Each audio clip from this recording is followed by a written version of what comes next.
ಸೀರೆನಲ್ಲಿ beads ಮತ್ತು flower beads ಮತ್ತು 4 chain ಹಾಕಿ ಸೀರೆಗೆ ಲಾಕ್ ಮಾಡಿದ್ದೀನಿ.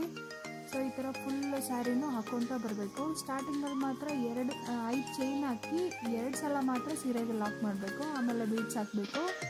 ಆಮೇಲೆ 3 ಅಂದರೆ 5 ಚೈನ್ ಹಾಕಿ 3 ಕಡೆ 3 ಸಲ ಅಂದರೆ 5 ಚೈನ್ ಹಾಕಿ 3 ಸಲ ಸ್ಯಾರಿಗೆ ಲಾಕ್ ಮಾಡಬೇಕು. ಲಾಕ್ ಮಾಡಿಬಿಟ್ಟು ಅದಾದಮೇಲೆ ನೋಡಿ ಈ ಥರ ಆರ್ಚ್ ಹಾಕಬೇಕು. ಈ ಆರ್ಚಿಗೆ ನಾನು ಟ್ರಿಬಲ್ ಕ್ರೋಶ ಬರುತ್ತಲ್ಲ, ಟ್ರಿಬಲ್ ಚೈನು, ಸೊ ಆ ಥರ ಹಾಕಿದ್ದೀನಿ. ಆ ಥರ ಹಾಕ್ಕೊಂಡು ಒಂದು ಫ್ಲವರ್ ಹತ್ರ ಸೊ 12 ಟ್ರಿಬಲ್ ಕ್ರೋಶ ಹಾಕಿದ್ದೀನಿ. ಸೊ ಅದನ್ನು ಯಾಕೆ ಹಾಕಬೇಕಂದ್ರೆ 12 ಅಂದರೆ ಇವಾಗ ಮಧ್ಯದಲ್ಲಿ ನಾವು ನೋಡಿ ಅದು ಬೀಡ್ಸ್ ಹಾಕಿದಾಗ ಈ ಥರ ಬರುತ್ತೆ. ಸೊ ಒಂದೊಂದು ಲೈನ್ಗೂ ಒಂದೊಂದು ಬೀಡ್ಸ್ ಹಾಕಬೇಕು. ಸೊ ನಾನಿಲ್ಲಿ 9 ಬೀಡ್ಸ್ ಹಾಕಿದ್ದೀನಿ. ಸೊ ಅದು ಸ್ಟಾರ್ಟಿಂಗಲ್ಲಿ ಬಿಟ್ಬಿಡಬೇಕು ಮತ್ತು ಕೊನೆಯಲ್ಲಿ ಬಿಟ್ಬಿಡಬೇಕು. ಸೊ ಮಧ್ಯದಲ್ಲಿ ಮಾತ್ರ ಎಷ್ಟಿದೆ ನೋಡಿಕೊಂಡು ಅದಕ್ಕೆ ಎಷ್ಟು ಇಡ್ಸುತ್ತೆ ಬೀಡ್ಸು ಅಷ್ಟನ್ನು ಮಾತ್ರ ಹಾಕಬೇಕು.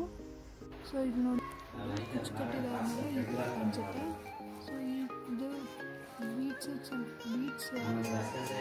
ಹಾಕಿ ಮಾಡಿ ಕಟ್ಟಿದ್ರೆ ತುಂಬ ಚೆನ್ನಾಗಿ ಕಾಣಿಸುತ್ತೆ. ಸೊ ಎಲ್ಲ